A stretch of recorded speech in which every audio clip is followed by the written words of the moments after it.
Okay, hi everyone. Welcome to Treatyopoly. This is the video component that accompanies the classic treaty-making board game for Professor David Koplow's class on the Introduction to International Law at Georgetown University Law Center. My name is Natasha Sarna, and I'm going to be leading you through this program. Before we start, you're going to need two documents in order to be able to follow along. The first is, of course, the Treatyopoly board game, and the second is the collection of formal articles from the Chemical Weapons Convention. These formal articles are sometimes referred to as the legal boilerplate provisions, and we're going to be working our way through them one by one as we move our game piece marker around the board. The video should run approximately 35 minutes. I'm only laughing because I'm hoping that I'm going to speak slowly, so it'll actually be that length or maybe a little bit longer. But you can stop and start at any point along the way, rewatch it if you want to. And the purpose is just to illustrate several of the key steps that are involved in making a treaty. So the negotiation, implementation, operation, changes, and termination. We should note, not all treaties go through all of these steps, but we hope to illustrate how the process can unfold through one very important case study. The particular treaty that we're going to use to illustrate this process is the 1993 Chemical Weapons Convention, or the CWC, which is formally known as the Convention on the Prohibition of the Development, Production, Stockpiling, and Use of Chemical Weapons, and on their destruction. This treaty is one of the most important contemporary arms control documents. It creates a comprehensive and permanent global ban on the production, stockpiling, deployment, and use of chemical weapons. It was negotiated in fits and starts over 2 decades, and it has a long and very complicated diplomatic history. To address that history briefly, the treaty was signed by the US in January 1993 at the very end of the George H.W. Bush administration. It languished in the Senate for several years as a result of executive branch lethargy, legislative branch partisanship, and presidential politics. But finally, the Senate gave its advice and consent to the treaty by a vote of 74 to 26 in 1997, subject to a variety of conditions and declarations. The treaty is now in force for 193 countries, including the United States, and it is still undergoing implementation and operational adjustments. In addition to the basic ban on chemical weapons, the Convention incorporates unprecedented arrangements for the verification and compliance of these measures to detect and deter possible cheating. These include elaborate inspection and reporting provisions, both for government facilities and for private industry, in order to ensure that there is no clandestine diversion of materials or equipment from commercial production of paints, plastics, insecticides, and other important civilian products into weapons. These verification measures help account for most of the length and detail of the treaty. The full text runs to almost 200 pages, and it also helps to explain some of the difficulties in its negotiation and implementation. As further background, the treaty was designed to deal with one of the most horrible and devastating forms of armed combat, the use of toxic chemicals on the battlefield. Chemical weapons were responsible for upwards of 1 million casualties and 100,000 deaths during World War I alone, as phosgene, arsenic, mustard gas, and a variety of other poisons polluted the trenches. During World War II, the belligerents developed and deployed even more deadly nerve gases, sarin, soman, and others, in enormous quantities. But those poisons surprisingly were not used in the central battlefields of World War II. Eliminating those chemical weapons and ensuring that they would not be used again became a high priority for diplomats and international lawyers, eventually resulting in the CWC, a process that took many years, much effort, and many steps, as outlined on the Treatyopoly game board. So, we'll begin the process at go, and we'll start to move your markers around the board. The first square is negotiation. A bilateral treaty, which is an arrangement between just 2 states, is typically negotiated in 1 or more face-to-face meetings and is scheduled ad hoc between ambassadors or other representatives. Multilateral treaties, which is any treaty involving more than 2 states, like the Chemical Weapons Convention, are often done inside the context of a standing organization of some sort. Negotiations can vary in formality, structure, duration, contentiousness, etc.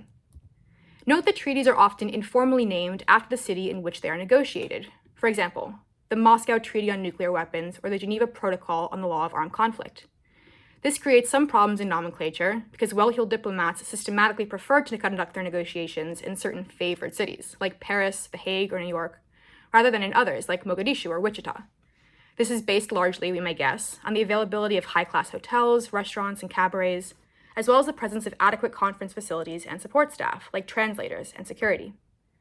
One adverse consequence for us this semester, and in general, is that we're going to encounter a disproportionate and quite confusing plethora of Vienna Conventions on subjects ranging from the law of the treaties to consular relations, and there's really no easy way of sorting them out. As a tip on best practice, most academics and practitioners will spell out the entire name of a treaty or convention, and any other frequently used aliases, the first time it's mentioned in a document, followed by a parenthetical on the name to be used for the remainder of that discussion. Negotiations for what we're calling the CWC began in the 1970s and went on for over 20 years. The deliberations were mostly multilateral, conducted inside the Conference on Disarmament, or the CD, a Geneva-based 66-member body affiliated with but separate from the UN and designed to develop arms control texts. Much of the meaningful CWC negotiation was really done bilaterally, however, between the United States and the Soviet Union on the fringes of the CD. Notably, there were pros and cons to this byproduct of the Cold War geopolitical reality, in which the two major powers struggled with difficult negotiations after which they would bring along their allied blocs, as compared to more evolved multilateral negotiations in which numerous states have the power to insist upon their interests and to shape, as well as hold up, the process and resulting document. In modern practice, bilateral treaty negotiations are typically conducted privately or secretly. Multilateral negotiations, in contrast, are often undertaken in public, sometimes with participation by non-governmental organization observers and journalists. Another wrinkle in treaty negotiations comes with the individuals and personalities involved. The U.S. contingent to such international negotiations consists of a diplomatic delegation, usually headed by an ambassador, with representatives from the various affected U.S. agencies. Each of these individuals and agencies may have their own conflicting agendas, leading to intense intra-delegation politics.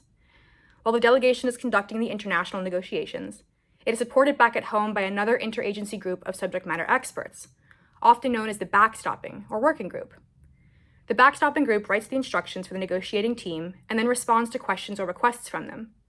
Despite efforts to harmonize the two groups, tension between the negotiators in the field and their colleagues back in the Washington headquarters are pretty common. As we'll discuss in class, the Circular 175 procedure, developed and managed by the U.S. Department of State, is the mechanism for organizing and authorizing U.S. participation in international treaty-making initiatives, and for ensuring overall coordination within the U.S. approach. Before we move further with Treatyopoly, though, through our example of the CWC, it is worth noting that some provisions of what became the CWC were already binding as customary international law, even before the treaty was negotiated or concluded. Not all of the CWC is customary international law. So, for example, the prohibition on the possession of weapons, and not the creation of the sort of very specific verification and administration systems, but the basic prohibition on the use of chemicals in international armed conflict was probably customary international law at about the same time or before the treaty was coming into being. Okay, let's continue on the Treatyopoly board. The next square is the elaboration of text. In the diplomatic setting for the CWC, many countries made statements or arguments about what the treaty should include. Some countries proposed bits of text. Gradually, what was called a rolling text incorporating these suggestions evolved over several years, as consensus incrementally grew and shifted. Several key issues emerged and had to be confronted or dodged via artful compromise. Sometimes, negotiators are helped by the presentation of a relatively complete draft document, prepared by others, like the International Law Commission or even the UN. Other non-state actors can also play a noteworthy role. In some instances, NGOs with subject matter expertise have exerted considerable influence, both in suggesting what the treaty should include and in applying international political pressure in support of a strong agreement. The evolving text is sometimes printed with the provisions that have been generally agreed upon in normal text, and with square brackets surrounding those provisions upon which the delegations still have different positions. And that way, the negotiators can just attempt to deal with the text that is still bracketed. But the entire text is still ad referendum at this point, meaning that everything still has to be referred back to the home authorities in national capitals for approval at the end of the process. So nothing is agreed for certain until everything is agreed, and new disputes in one area can lead to reopening and unraveling elsewhere. This brings us to number 3, the attempts to finalize a treaty text. By 1992, countries were getting close to accord on the CWC, but still many small and a few large issues remained outstanding. First Australia and then Germany floated a proposed final version, attempting to get countries to accept it all as a package deal in order to avoid further attempts to work more modifications or to propose more revisions. In some multilateral negotiations, the chairperson of the conference can play a major role in helping to identify possible compromises and in forging consensus. In the CWC negotiations, some drafting and lobbying were done by individuals designated as a friend of the chair for that purpose. The effort was to try everything into an overall compromise package, which is sometimes referred to as a vision text, and it was not clear until the very last moment whether that vision text would be generally acceptable. After agreement on the final text comes translation. The Conference on Disarmament uses the 6 official UN languages, which are English, Arabic, Mandarin, Chinese, Spanish, Russian, and French, and declares that all 6 are equally authentic, so that no country can claim that everyone should rely principally on any one version alone. Translators have the job of making sure that all versions are exactly the same, which of course you can't completely do, and that the same word is translated as the same word in all cases where that word exists. Additionally, the translators may have little time to complete and double-check all of the different language tests, which adds further difficulty, as the diplomatic dialogue rolls along, sometimes very rapidly at the end of the negotiation. Sometimes the process of interpretation is a little bit problematic. For example, later in the semester, we're going to look at UN Charter Article 51, which is the crucial statement of a nation's right to self-defense. In English, the key phrase is rendered as preserving a right to self-defense if an armed attack occurs. The French version is closer to if armed aggression occurs. In some cases, there may be a meaningful difference between those versions, which was not intended by the negotiators. Often, much of the actual negotiation is done in English, just because it's the most convenient language for the greatest number of states. Frequently, the UN bodies will use simultaneous interpretation, which is where you see everybody with headphones on at the same time. After translation comes your next square, approval of the text. When negotiations, such as those for the CWC, are conducted inside a conference or a standing body like the Conference on Disarmament, a common step at the end is for the group to formally adopt or approve the text, signaling the conclusion of the negotiations. For the CWC, one important procedural question was whether this approval would be done by consensus or whether opponents would resist, necessitating a vote. The vote would still have been overwhelming, but not as forceful as unanimity. The CD prefers to operate by consensus. In the case of the CWC, eventually consensus was reached, although really for some states it amounted more to acquiescence than to any enthusiastic endorsement of the final text. Even quite late in the process, there was a 15-page list of changes that particular countries wanted to propose. Some said they wouldn't sign without those changes. The United States, too, might have preferred some changes, but they would have been marginal and would have run the risk of unraveling the proto-consensus. So the US endorsed the package unamended, and eventually everybody else did as well. A treaty inevitably involves compromises, big and small, with nobody getting everything exactly as they wanted. But when the delegations have reached the final agreement, the text is usually initialed by the negotiators. For the CWC, the final length is lengthy and complex. The treaty includes 24 articles, an annex on chemicals, an annex on implementation and verification, which has 11 parts, an annex on the protection of confidential business information, and a text establishing a preparatory commission for the new international organization that was created by the treaty. And the annexes are all declared to be an integral part of the treaty at this stage. The next square is action by the UNGA, or the United Nations General Assembly. Most treaties do not go through the United Nations, but in the case of the CWC, the treaty was strategically sent to the General Assembly during fall 1992 for debate and endorsement, in order to build international momentum and support. There was a big UNGA vote commending the treaty and calling upon countries to sign. There's no legal significance to this UNGA vote, but it does have political value. The next square is signatures. A treaty can be signed by any authorized diplomatic representative, but for a major agreement like the CWC, the organizers arranged a very high-profile event in Paris in January of 1993, attended by many heads of government and foreign ministers. No state is obligated to sign a treaty, even if it participated in negotiations, initialed the text, and voted for the treaty in the General Assembly. Signature is a voluntary event for each sovereign. Sometimes, the high-level international politicking overtly continues at this stage. In the case of the CWC, some Arab League leaders threatened to boycott in order to pressure Israel to sign another important treaty, the 1968 Nuclear Non-Proliferation Treaty, but the tactic was not successful. Article 18 of the CWC says the treaty is open to all states for signature, meaning that all states can join and be bound. About 165 countries signed quickly, most at the initial Paris summit. Now, only a very few non-signatory states remain, most prominently Egypt and North Korea. As we'll discuss in detail in class, many treaties are effective immediately upon signature, but most of the big and important and famous treaties require two steps in order to be effective: signature and ratification. For the CWC, Article 19 requires ratification before it took effect. International law does leave it up to each state to decide for itself what the domestic process will be for that state to ratify. Typically, the process involves participation by the national legislature, and we'll return to this in the next square. Even after signature, sometimes there are technical glitches to correct, so typos or translation errors, which we've talked about. And it could be possible for states to re-sign a cleaned up document, but more often they agree to these fixes via the informal exchange of diplomatic notes. The next square on your board is reservations. We will discuss reservations in detail in class, but in brief, a state can enter a reservation either at the signature or ratification stage of a treaty. Some treaties prohibit or limit reservations.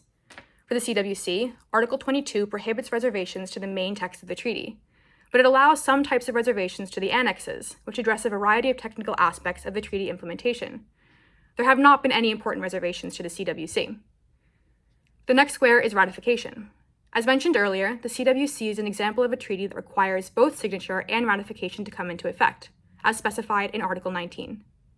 In keeping with the fact that each state can determine its own internal process for ratification, but they often involve national legislatures, in the United States, the process of ratification usually involves the advice and consent of 2/3 of the Senate. In class, we will discuss some other variations. Remember that in the US, it is the president who does the ratification. The Senate provides advice and consent, authorizing the president to ratify. That's very important for this class. For a multilateral treaty, such as the CWC, the president accomplishes that ratification by sending an instrument of ratification to the depositary, which we'll discuss soon. For a bilateral treaty, the president typically exchanges instruments of ratification with the other state.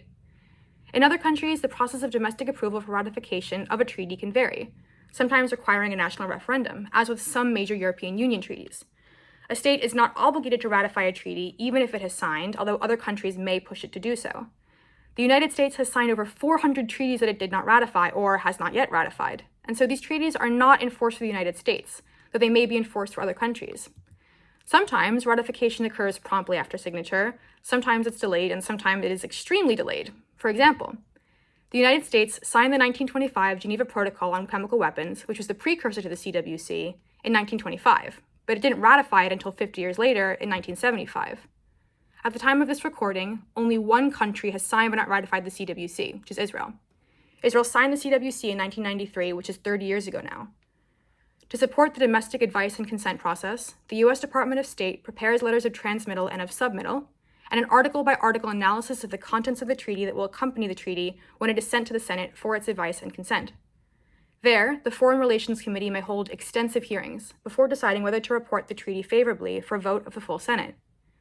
Even for an instrument of the type that does not require Senate advice and consent, which we'll discuss in class as executive agreements, U.S. law requires that the instrument be properly communicated to the Congress.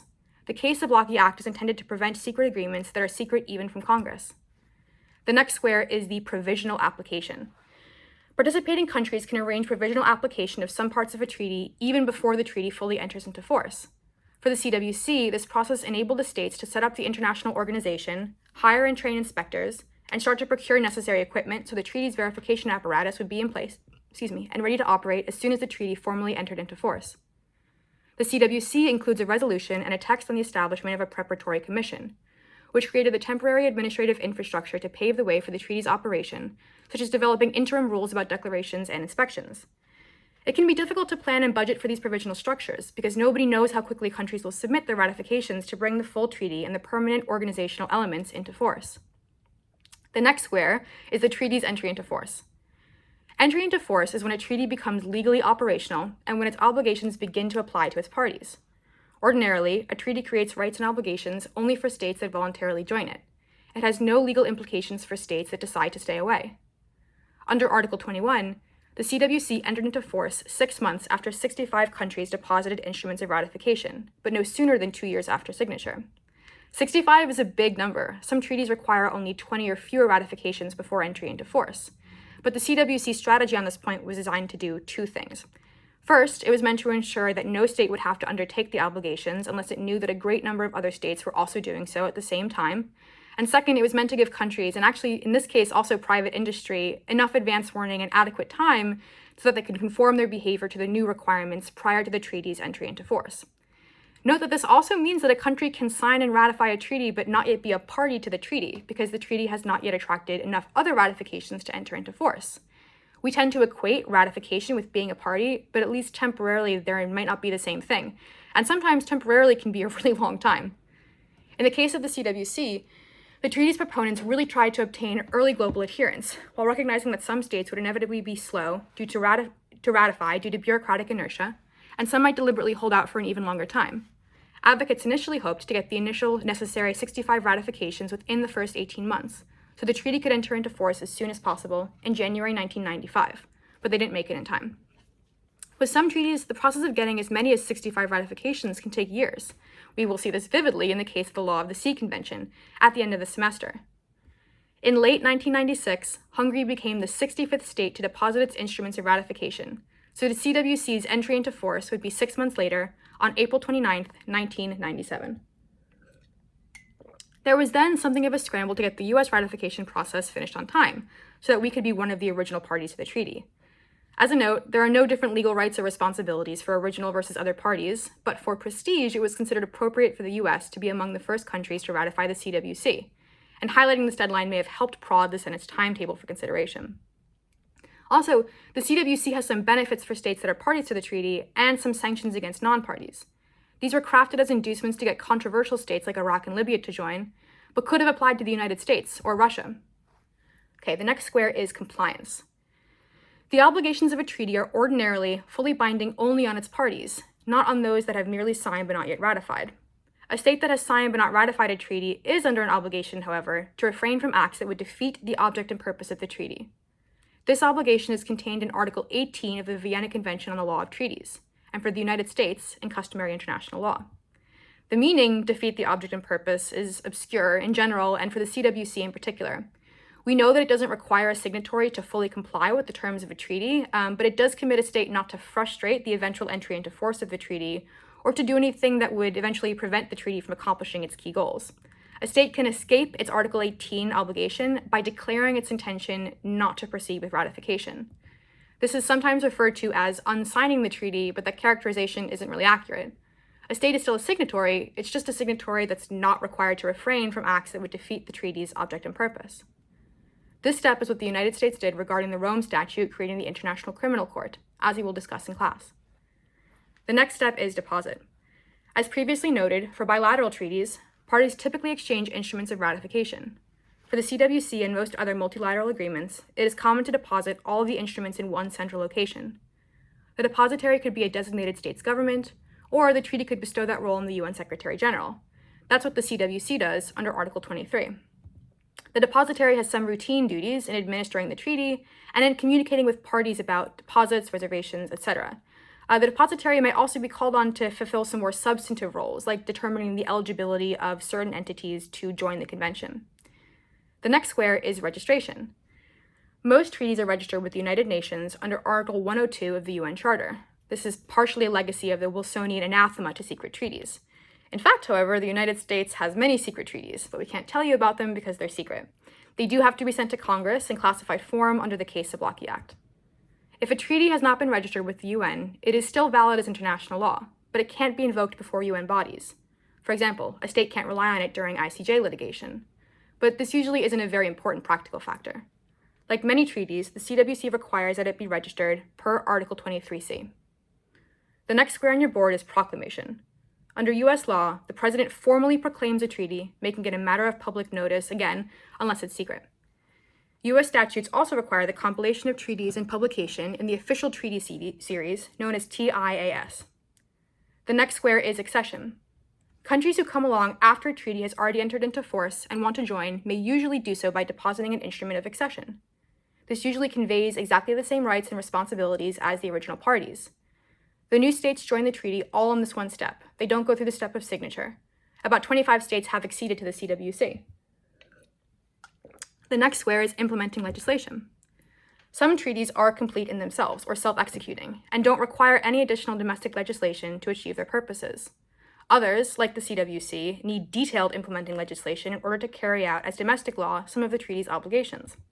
We'll study this issue in class under the heading of self-executing treaties, and we'll note that not all legal systems make the distinction in the same way that the United States does. The CWC required considerable implementing legislation in order to authorize the conduct of inspections and reporting requirements inside the US. The US Congress delayed for over a year in passing the necessary implementing legislation, which actually put the United States in technical breach of some of its CWC obligations during this time. Moreover, when the necessary legislation was passed, it contained limitations upon the inspectors' activities inside the United States that were potentially partially inconsistent with the treaty. If a conflict between those authorities were ever to emerge in practice, the United States might violate the treaty by insisting upon our newer in time domestic legislative standards. We'll discuss in class the tension between the two applicable hierarchies of law. This would set a really bad example for other countries who we want to comply fully with the treaty. In order to implement the CWC, the United States also needed to adopt new provisions via federal regulation to help organize U.S. government activities in support of inspections and data reporting requirements. These took even longer to promulgate. Then comes implementing the agreements. A complex multilateral instrument like the CWC can sometimes set up a very complicated structure, with the main treaty at the center and a number of important subsidiary implementing agreements to be created around it. For example, the United States needed to promptly negotiate a series of subsequent treaties with a variety of states regarding the allocation of responsibilities in situations where there would be an inspection under the CWC of a facility owned or operated by the U.S. government or by U.S. nationals or corporations, but located in the territory of another state party, like the U.S. military base in Italy, or a factory owned by the Dow Chemical Corp situated in the UK. The next square on your board is amendments. Treaties often require modification over the years, and an amendment can be designed to make a very big or a very small change. In principle, an amendment is legally equivalent to a whole new treaty, requiring all or almost all of the same steps and formalities that we have gone over, including a domestic ratification process. You have to go back to go, and unfortunately, there's no collecting $200 in this situation. Sometimes amendments are very quick and easy, and other times they take longer in time and text than the original treaty itself. Sometimes the treaty text is designed to facilitate somewhat the amendment process, to enhance the treaty's ability to adapt swiftly to changing circumstances. CWC Article 15 differentiates between two types of modification: amendments and changes. An amendment is a formal alteration of an important provision requiring the full international and domestic legal procedure. It really is almost the same process as creating a totally new treaty. A change is a less substantial version. It's sometimes described as a viability and effectiveness alteration, or a modification of the technical, administrative, or procedural nature. Under the special terms of the CWC, a change of this nature can be effected by a streamlined process, which notably does not require ratification and the participation of the domestic legislature of the various state parties. The mechanism allowing quick, small changes is becoming more common, but it derogates from usual treaty-making techniques. The changes procedure has been used 3 to 4 times on the CWC for details that are truly of a minor nature, and indeed where it would have been quite cumbersome to have used the full process for formal amendments. Importantly, under the CWC and other complex multilateral treaties, it would be possible for an amendment to be accepted by and therefore binding upon some but not all parties to the treaty. And this creates a very sort of messy, complicated set of asymmetric relationships applying as between the various categories of party. In class, we're going to work through a comparable problem regarding the reservations to treaties. The next square is subsequent practice. How states behave under a treaty can influence its interpretation and even modify it via custom. The treaty can therefore grow, shrink, or shift over time according to the operational will of the parties. The next square is review conferences, or RevCons. Many treaties provide that every few years after entry into force, its parties will assemble to review the operation of the treaty, consider how well it's meeting its goals, and ask whether any additional procedures or structures are necessary to improve how it is functioning. Sometimes these are relatively minor diplomatic events with no particular international repercussions, but sometimes they're quite significant in marshalling support for the treaty or its amendments. Sometimes a RevCon has been the forum for a spirited and even divisive debate about treaty implementation and compliance.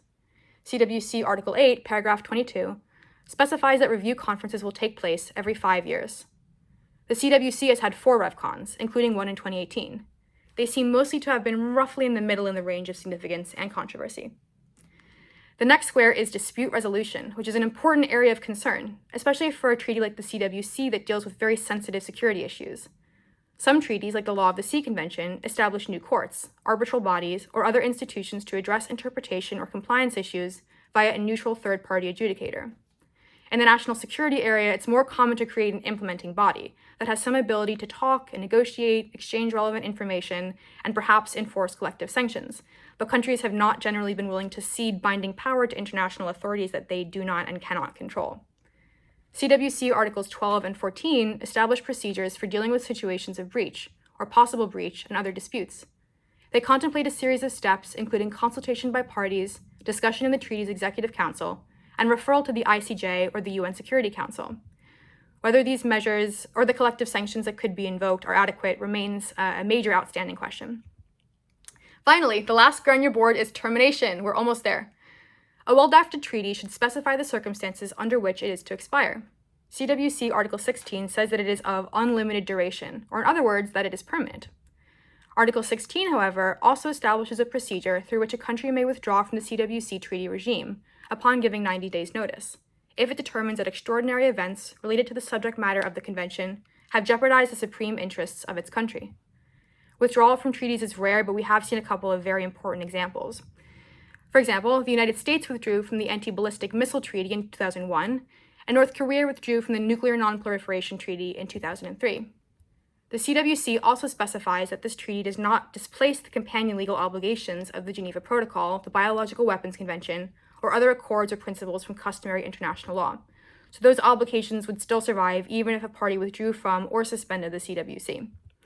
Congratulations! That brings you back to the beginning where you can start the process anew and obviously collect your $200. I really appreciate your attention. Thank you for watching the video. I hope it was helpful, and I wish you all very happy treaty making.